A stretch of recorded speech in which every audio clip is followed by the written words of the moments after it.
tribulation occurs. Just one, and by the way, please, we need to know why we believe what we believe. And I certainly don't want to stand before you and say to you the rapture takes place before the 7-year tribulation and expect you to just take that at face value. Please be a Berean and search the scriptures and see if what I am saying to you is true. I'm going to give you one reason for a pre-tribulation rapture very quickly because it's enormous and you need to understand this. In the book of Revelation, you have a divine outline. And it's found really in the first chapter where John is told to write that which he has seen, that which is now, and that which will take place hereafter. And basically it's this almost divine outline that's been placed at the beginning of the book that outlines the book and divides the book into 3 sections, past, present, and future. So this is exactly what John does. He writes that which he was an eyewitness of, that which he had seen. And you'll find that past in chapter 1. Then he writes that which is now. That happens to be present, chapters 2 and 3, where you find 7 letters to 7 churches because presently we are in the church age. And every single one of these 7 churches that these letters are sent to, which would be in modern day Turkey, were literal churches at the time believed to be approximately 95 AD when John received the revelation there on the island of Patmos off the coast of the Aegean Sea. So he sent these letters to these literal 7 churches. But interestingly, prophetically, epically, every single one of those churches speaks to a church in the church age presently. And we are living now, I believe, in the church age, namely the 7th church, the Laodicean or Laodicean church, which is the 7th church, and perhaps the harshest of all of the rebukes for this lukewarm church that Jesus is not even in anymore. And that's why he's standing on the outside, knocking on the door, asking to come in to sup with them, and them with him.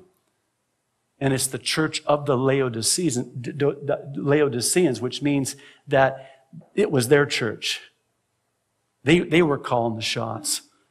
That's what the word is. That's what the name means. The name is the nature. Laodicea means laity, diocese, or laity, decide. The laity rule. The laity made all of the decisions. They danced to the beat of their own drum. And this is why it's the lukewarm church. And I happen to believe that we are living in the last moments of church history as outlined in Revelation chapters 2 and 3. Chapter 4 of Revelation, verse 1, John hears what sounds like a trumpet sound, and he is told to, quote, come up hither. I believe that speaks of the rapture because chapter 4, verse 1, in this divine outline, in this amazing book of Revelation, from chapter 4, verse 1, all the way through to chapter 22, is all yet future. Now stay with me. By the way, for those of you who have heard and even believed and been deceived to think that the book of Revelation is a hard book to understand, ooh, you're reading the book of Revelation. It's so apocalyptic. And they spit on you when they say that. Do you know what apocalypsos in the original language of the New Testament means? Unveiling. Now, I'm not the sharpest knife in the drawer, but revelation, revelation. See, revelation, it reveals. It's a book that has revelation of what is yet to come to pass. It's a revealing book. It's an unveiling book of future events. And from chapter 4, verse 1, all the way through is yet future. Chapters 4 and 5, basically the rapture. John is caught up hither at the sound of a trumpet. Chapters 6 through 19, this is what gives the book of Revelation such bad press. It's all about the 7-year tribulation. Chapter 20, the millennium, the kingdom age, that 1,000-year period of time where we rule and reign with Christ, seated with him on the throne here on earth, and earth will be what it was like in its pre-fallen state. Do you realize that during the millennium, we're going to get to see what the earth looked like before Adam and Eve sinned? I'm really looking forward to that. We think about heaven, we think about eternity, but we got 1,000 years where we are going to be seated with the Lord on the throne as his bride, by his side, ruling and reigning over the earth in its pre-fallen state. Wonder what Oahu looked like back then. People say, well, hey, I want to rule over Maui. I don't think, maybe Maui was there. I don't know. Maybe Oahu was here. I don't know. But we'll find out, and I believe soon. Because that's what happens after the tribulation. See the chronological order, see the divine outline, and then chapters 21 and 22 are all about eternity future. Now here's the point, and here's one of the main reasons why the rapture of the church cannot take place anywhere but before the 7-year tribulation. You take that divine outline, that template in the book of Revelation that we have, and you will find the word church 19 times in chapters 1 through 3. Chapter 4, when John is told to come up hither, you don't find the word church. Chapter 5, you don't find the word church. Chapters 6 through 19, which have to do with the 7-year tribulation, you won't find the word church. Why is the word church not in chapters 6 through 19, which deal only with the 7-year tribulation? Because the church isn't in the 7-year tribulation. The church was raptured up in chapter 4, verse 1, when John is told to come up hither at the sound of a trumpet. And that is the trumpet that we hear.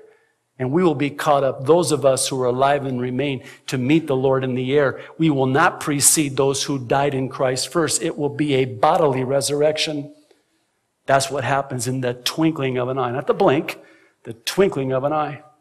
So, if the word church is found 19 times in chapters 1, 2, and 3, and chapter 4 and 5 are the rapture, and chapters 6 through 19 are the tribulation, and the word church is not found there, that tells me that the church won't be found here during the 7-year tribulation. And that's why I'm dogmatic about it. See, I don't think you can be pan-trib. Some of you are looking at me like, okay, what's pan-trib? I've heard pre-trib, mid-trib, post-trib. What's pan-trib? Pan-trib is, it'll just all pan out. Yeah. Some of you are going, I was pan-trib. I'm a pan-tribber. Stop being a pan-tribber. You cannot be a pan-tribber. You need to be a pre-tribber. Why? Because if you are not a pre-tribulation rapture believer, then you gut out the gospel. You strip all the urgency from the gospel. And you mess with the doctrine of imminence, and you delay my master's coming. Don't delay my Jesus' coming. I want him to come yesterday, actually, last week, if you don't mind. Thank you very much. See, if you put the rapture anywhere but before the 7-year tribulation, then all of a sudden there are other things that have to happen. Namely, I haven't even got to our 9th condition here. Bear with me. We'll get through this somehow. But maybe this is for someone here today, because understand that if the rapture is not before the 7-year tribulation, then I'm not looking for Jesus Christ. You've delayed his coming now. I'm not looking for Jesus Christ. I'm looking for the Antichrist. I'm looking for the Antichrist to sign a 7-year agreement. I'm looking for the Antichrist to give permission to the Jews to rebuild their temple without disturbing the Dome of the Rock or the Mosque of Omar there on the Temple Mount. I'm waiting for this 3.5 years of pseudo-peace. I'm watching for all of those things, but I'm not ready for, I'm not waiting for, there's no urgency for the coming of Jesus Christ because you've delayed his coming by taking the rapture out of its proper place before the 7-year tribulation, as the Bible teaches, and putting it someplace else. In the middle of the tribulation, there's this teaching out called pre-wrath, and I'm not upset, though I might look like it. Bear with me. It's really a mid-tribulation rapture teaching repackaged with new wrapping paper, and they call it pre-wrath. Well, the church won't experience the last 3.5 years where that's the really bad part of the 7-year tribulation. No, stop.